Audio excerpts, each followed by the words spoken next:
This week I am testing the very cool Jeep Gladiator with my family, and these are my top 3 family-friendly baby drive features. And don't forget to like and subscribe and follow us on our socials.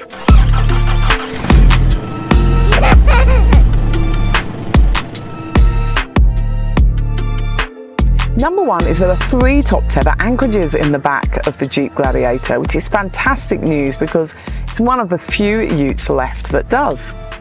I found I can fit 3 Infasecure child seats in the back here. I've got the Achieve More, the Aspire More and the Attain More in here. To learn more about the child seats used in this video, just click on the link here.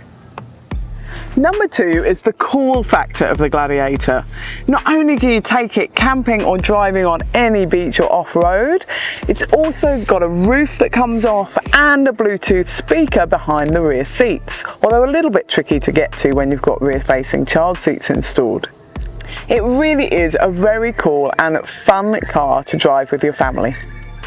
Number 3 is there are aircon vents in the back of the Jeep Gladiator, which is fantastic for keeping those little passengers nice and cool while you're driving along. I have loved driving the Gladiator with my family this week. To see the full review, go to BabyDrive.com.au.